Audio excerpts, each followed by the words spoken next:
అన్న వాళ్ళ దగ్గర నుంచి తీసుకోవడం ఇదో నిరంతర ప్రక్రియ. అప్పుడు ఈ పల్లె వాతావరణమే కాకుండా మంచి ఆరోగ్యకరమైన ఆహారం లభించేది.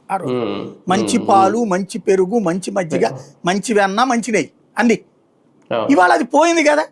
అసలు ఇవాళ పల్లెల్లో మనం పెద్దవాళ్ళు ఉండన, ఇప్పుడు పల్లెల్లో పెద్దవాళ్ళు ఉంటున్నారు, కుర్రోళ్ళు ఉండట్లేదు. అప్పుడేంటి నాకు తెలిసి నేను చూసిన మా బంధువులు ఉండేవాళ్ళు కొల్లిపారు, అయ్యంకి, నూతక్కి ఇట్లాంటి ఏరియాలు, ఆ చుట్టుపక్కల వాళ్ళే చూస్తే పాలేరులు ఉండేవాళ్ళు అక్కడ. ఈ గేదెలు ఓ 5-6 ఇళ్ల గేదెల్ని ఎంట పెట్టుకెళ్లేవాళ్ళు, లేదా ఒకళ్ళే పెద్దోళ్ళ ఇళ్ల గేదెలు 100 గేదెలు పెంచేవాళ్ళు కూడా ఉండేవాళ్ళు. ఆ విధంగా ఈ విచారణ కమిటీ ద్వారా ఈ కల్తీ నెయ్యికి సంబంధించి ఆల్రెడీ సిట్ ఉండగా విచారణ కమిటీ వేయడం అంటే తేల్చేయబోతున్నారు ఈ అంశాన్ని, క్లియర్ అయిపోతుంది. ఇంకేం లేదు, అదేంటంటే మాటల హైడ్రామా తప్పించి మరేం లేదు.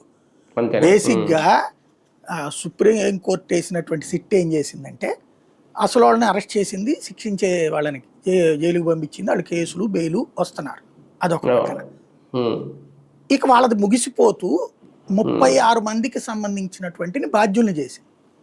ఈ 36 మందిలో ప్రభుత్వ ఉద్యోగులు ఉన్నారు, టీటీడీ ఉద్యోగులు కానీ, లేకపోతే ఐఏఎస్ అనిల్ సింఘాలు, శ్యామలరావు, వీళ్ళందరూ ఉన్నారు. ఇప్పుడు వీళ్ళందరికీ కూడా పనిష్మెంట్ ఇచ్చే బాధ్యత రాష్ట్ర ప్రభుత్వానికి చెప్పింది సిట్టు.